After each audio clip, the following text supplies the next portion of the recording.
O grande e sombrio ciclo de eventos que culminaria na chegada forçada ao planeta azul começou há aproximadamente 97 milênios. As facções conhecidas como Mastlans, ou Forças Rebeldes, que haviam abraçado os ideais da Grande Revolta, não escolheram aquele destino. Elas foram, na verdade, expelidas do seu antigo lar, o planeta Outland, sem que lhes restasse qualquer outra opção de refúgio. Se essa permanência de quase 100 milênios na Terra parecia um tempo excessivamente longo para a curta percepção dos seres terrestres, o tempo de chegada de uma família específica, a que se tornou conhecida como Família Val, superava em muito essa escala, estendendo-se por cerca de 620 milênios.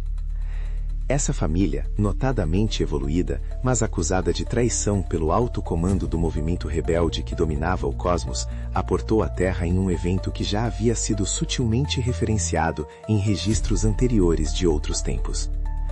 O pouso inicial aconteceu na região que hoje corresponde ao Vêneto, numa área da Europa meridional, e dali o grupo iniciou um lento e contínuo deslocamento em direção ao norte do continente. O primeiro a tocar o solo foi a Isferian, a maior das 3 embarcações que compunham a frota da família. Em seguida, veio a Asphésian, descrita como a mais sofisticada e potente em termos de tecnologia.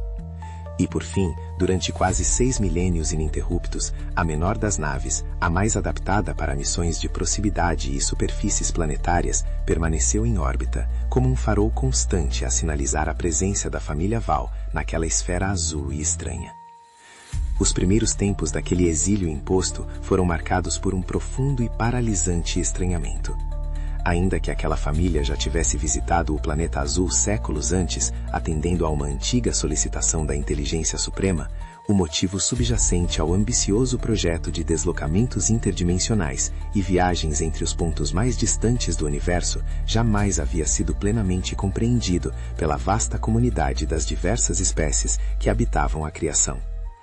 Para a mente dessas espécies, todas padronizadas por um código químico e por experiências existenciais comuns, o progresso era sempre forçado pela necessidade de superação de obstáculos que surgiam. A base estabelecida na Terra estava intrinsecamente ligada à tentativa de sondar e descobrir o outro lado da vida, uma realidade que naquele tempo remoto nenhuma das famílias cósmicas conseguia sequer perceber. Não se tratava apenas do contexto espiritual ou do contexto demoníaco. Tratava-se de qualquer elemento que não fizesse parte da estreita faixa de percepção na qual existiam.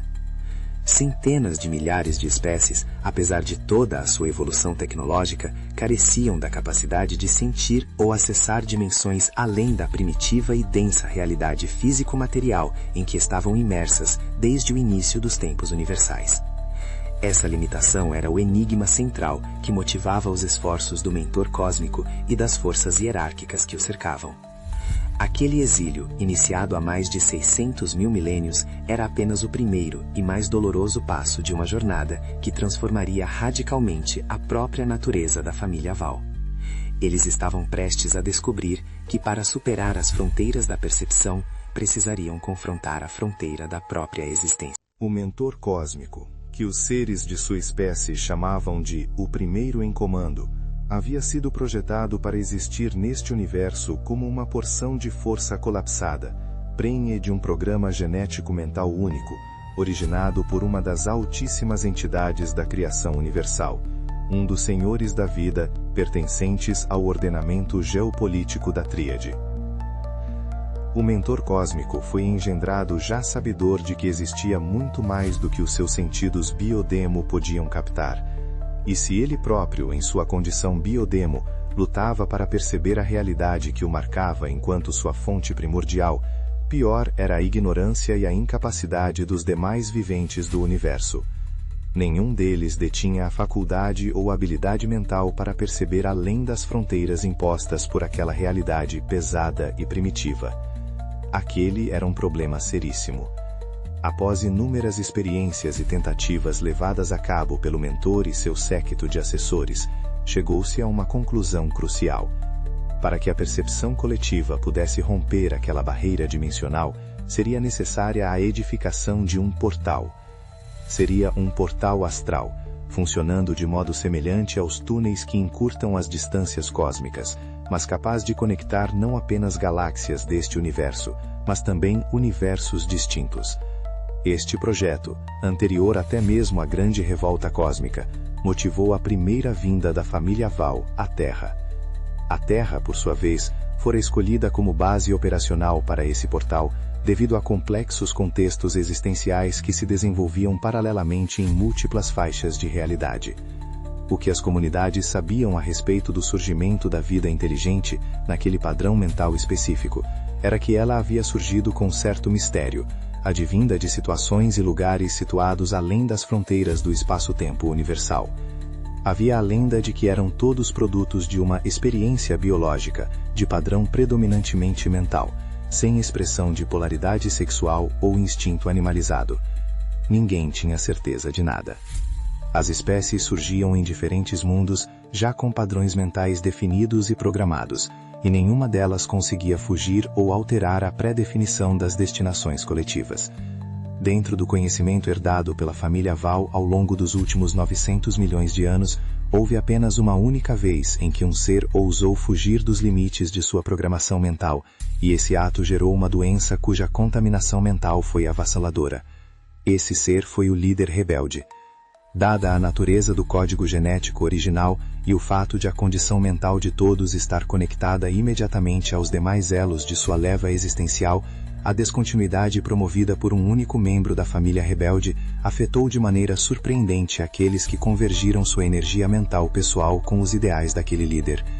Nos primeiros momentos de seu comportamento inesperado, era praticamente impossível não focar a consciência pessoal em sintonia com os questionamentos que ele apresentava. O ambiente de convivência entre os membros dessa comunidade intersistêmica, formada por centenas de milhares de espécies distintas, não se assemelhava em nada aos valores humanos. É crucial entender que naquela época, não havia seres animalizados do gênero humano em lugar algum deste universo. As primeiras espécies cósmicas surgiram como experiências não programadas, como produto do acaso.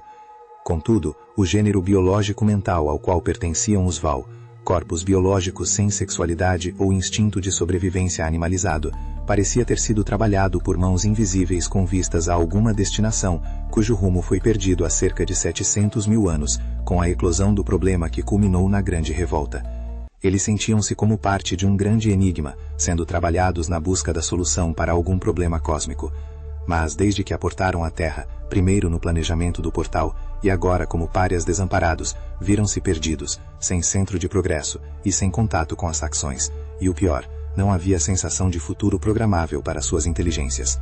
A inteligência desses seres, pouco sensível ao que hoje caracteriza o psiquismo humano, e acostumada a um contínuo processo de refinamento mental e de outras faculdades pessoais, mal conseguia elaborar criticamente elementos que pudessem formular uma equação para seus problemas e possíveis soluções. Os algoritmos mentais que sustentavam sua lógica, seu modo de pensar e de sentir a família Val, pareciam não ter a menor utilidade diante dos fatos cruéis que estavam vivenciando. A comparação com os humanos modernos era gritante. Os seres humanos experimentam prazer mental, emocional, sexual, satisfação espiritual. Mas eles e os demais do gênero biodemo não sentiam coisa alguma parecida. Quando os humanos sentem aflição, rezam, pois foram condicionados a isso. Eles não. Seu modo de sentir a vida e de pensar a existência era, se comparado ao dos humanos, um processo extremamente modesto, pobre, destituído de receitas e temperos mais complexos.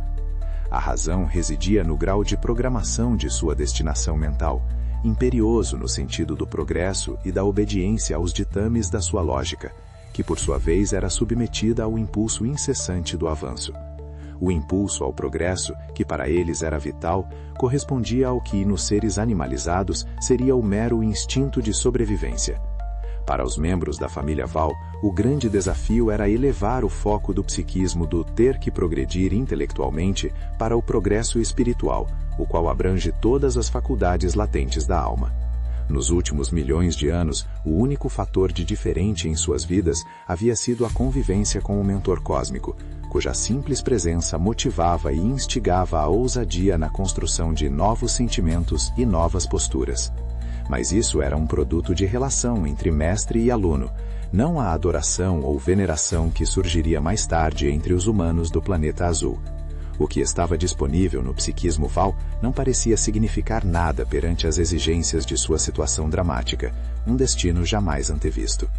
Eles não tinham a noção de um deus nos padrões terráqueos, e nem havia em seu modo de ser qualquer gatilho psicológico que os inclinassem a focar a consciência pessoal em algo que se assemelhasse a esse conceito. Tinham sim uma natural curiosidade em relação à possível existência de um Criador, e passaram a acreditar que esse Criador deveria ter potenciais semelhantes aos do mentor cósmico. Naqueles tempos difíceis, os dias na Terra pareciam infindáveis, vividos majoritariamente dentro das naves. Ao chegarem, marcados pelo estigma de exilados e traidores, o planeta passava por efervescências climáticas e explosões solares que impediam a coexistência direta com a natureza terrestre. Prevendo o pior cenário possível, a extinção de todos os seus membros, e após muita hesitação, decidiram em assembleia que o máximo possível de seus pares deveria hibernar. Apenas a equipe essencial permaneceria ativa em vigilância, tentando equacionar todos os problemas que enfrentavam. Foi necessário superar cerca de 6 milênios de dificuldades apenas para resolver as questões da energia e da manutenção dos corpos, até que a nave Asphésian fosse adaptada para servir como sede da experiência. Após a superação da fonte de energia, começaram a operar o processo com 14 membros por etapa, o que levou a prolongar a experiência por cerca de mais 15 mil anos, até que exatos 690 indivíduos tiveram seus psiquismos desligados temporariamente do fluxo da vida. Apenas 46 membros permaneceram ativos, dedicados a mapear as dificuldades. Depois de cerca de 21 mil anos após a chegada, finalmente puderam começar a operar fora das naves, embora ainda com deficiência em seus equipamentos. Nesse ponto, os problemas que os afligiriam até hoje começaram a surgir. O primeiro grupo a se aventurar fora da nave operacional, a Asphésian, simplesmente fenecia, e nada podia ser feito para revivê-los. Pela primeira vez, aqueles seres passaram a conviver com sensações nunca antes sentidas, pois jamais havia morrido alguém de sua espécie. Ali estavam, à vista dos 37 restantes, os corpos dos 9 indivíduos que haviam sido perdidos, e a tentativa de hiberná-los para uma possível solução futura se mostrou infrutífera. Seus corpos literalmente se decompuseram. Lidar com a perda daqueles companheiros foi uma experiência que somente foi superada graças à sua programação genética, que não previa grandes sentimentos, mantendo uma frieza prática no campo das sensações.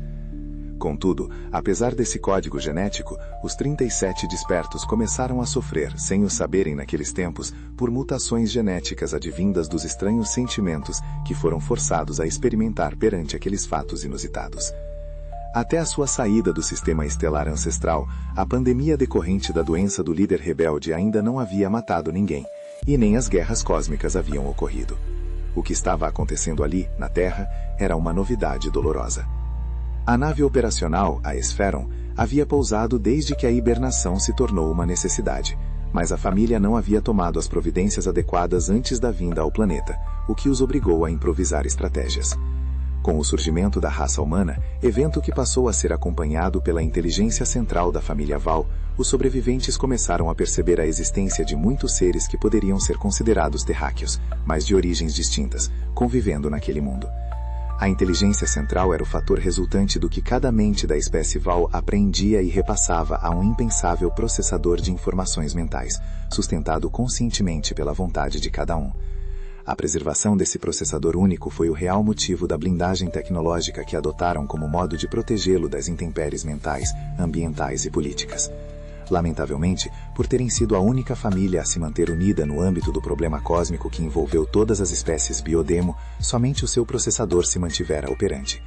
Todas as demais famílias, por terem se esfacelado em conflitos internos, terminaram por desgraçar seu acumulado mental operativo.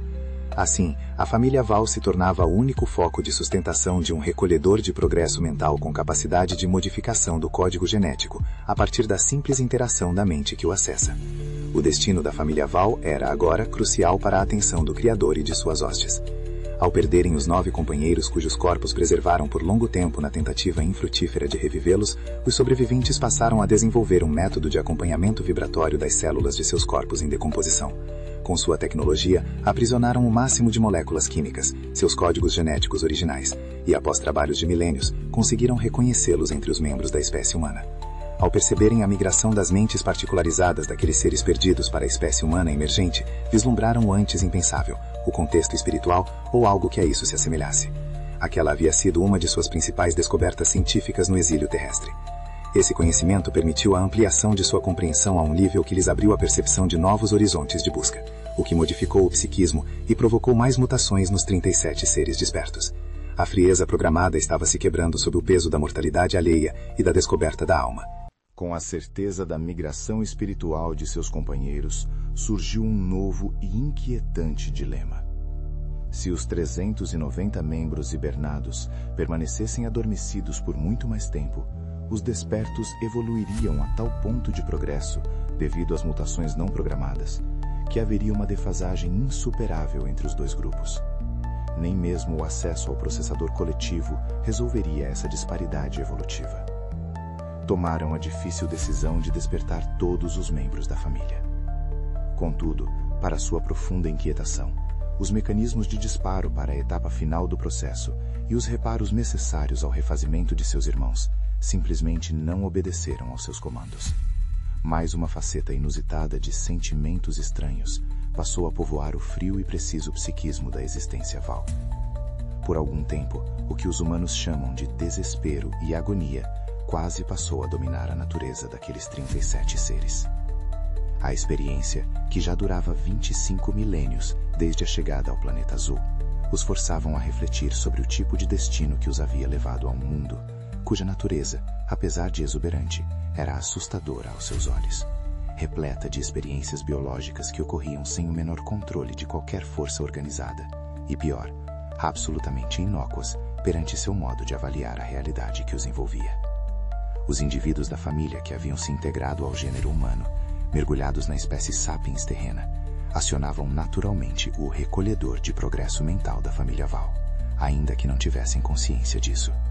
Os sobreviventes atuantes que operavam do Atlântico Norte somente vieram a ter consciência desses fatos na medida em que os desgarrados, mergulhados no gênero humano, recolhiam novas experiências.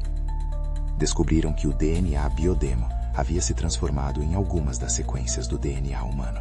Ou seja, o DNA humano era mais complexo e abrangente, e o biodemo era apenas um precursor. O código genético desses seres, antes Val e agora humanos, permanecia vibrante de um modo que ainda precisava ser profundamente analisado. A família em seu todo tinha se tornado crucial porque o seu processador mental era o que de mais avançado existia no âmbito do progresso mental estruturado em todo o universo. Fonte de pesquisa para civilizações da faixa universal e até de outros lugares que pudessem acessá-lo. Esse processador era o foco de vigilância central para a necessidade de diversos gêneros evolutivos. As poucas outras famílias biodemo que não se envolveram na revolta e mantiveram seus processadores intactos apoiavam a Val, por considerarem seu acumulado de vivências extremas nos últimos 700 mil anos inestimável. Observando os casulos e seus irmãos hibernados e confrontando a própria sensação de insignificância, nunca antes sentida em mais de 200 milhões de anos de existência, um dos membros se viu pela primeira vez, formulando uma pergunta interior. Este era um ponto de viragem. O psiquismo daquela família havia sido criado para ser afirmativo, para aprender e fazer perguntas sobre o aspecto exterior da vida. Não havia gatilho psicológico ou algoritmo mental para uma curva ou atalho mental de auto-inquisição. Sua mente era afirmativa, jamais inquisitiva na primeira fase do pensamento, o que explicava a dificuldade que sentiam nos embates mentais com as facções rebeldes. Ali, naquela solidão, ele se encontrava questionando seu próprio senso pela primeira vez, sobre o sentido de tudo aquilo. O peso da incerteza pairava sobre o destino da família Val. Enquanto os terráqueos eram condicionados a acreditar que alguém cuida de cada um deles, a família Val não tinha a mais remota noção de algo que se assemelhasse a esse tipo de conforto emocional. Talvez influenciado pelos ecos dos questionamentos do líder rebelde sobre a existência de um criador ou de um ente que cumprisse os mistérios que lhes eram atribuídos, o observador se questionava se realmente existia alguém no comando, em meio àquela dramática situação que, até mesmo para a frieza Val, começava a se construir perante sua frágil sensibilidade. Conheciam outras naturezas planetárias sanguíneas, mais frias que a Terra, mas jamais haviam presenciado tanto morticínio promovido pela natureza das espécies. A dúvida assaltava a mente. Seria assim também em outros mundos, e simplesmente não haviam atentado para tamanha selvageria por estarem focados em outros painéis? Olhando para os demais companheiros despertos que estavam próximos, um membro se perguntou se eles estariam sentindo aqueles momentos do mesmo modo como o processo se desenrolava em seu próprio interior. No entanto, naquela família, o que se passava na intimidade mental era facilmente perceptível, pois se consideravam um só organismo operacional, sem nada a ser escondido. Para a sua surpresa superficial, nenhum deles parecia estar afetado individualmente, mas a verdade era mais profunda. Estavam todos afetados, mas de maneiras que suas lógicas ainda não sabiam expressar. Demorou para que tomassem a decisão de convidá-los a uma abertura mental conjunta dos arquivos, com o intuito de verificar até que ponto haviam conseguido elencar os principais desafios que agora representavam o destino da família Val na Terra. O objetivo era fixar a atenção sobre a segunda prioridade, já que a primeira, o despertar dos irmãos hibernados, continuava a desafiá-los com a falha dos mecanismos de disparo. O que aquela família havia descoberto em seu exílio forçado era que a verdadeira evolução exigia que o psiquismo fosse além da afirmação. A capacidade de inquirir a si próprio, de fazer a curva mental da autorreflexão, era o novo e doloroso passo evolutivo que a crise lhes impunha. Foram as perdas, as mutações e a confrontação com a fragilidade de seu código que inauguraram neles o que os humanos chamariam de alma e de propósito. E assim, na cidadela científica protegida no meio do grande oceano, os 37 sobreviventes continuavam a sua vigília, o legado de uma família cósmica forçada a desenvolver, em meio ao turbilhão terrestre, a fragilidade e a complexidade que definem a própria existência.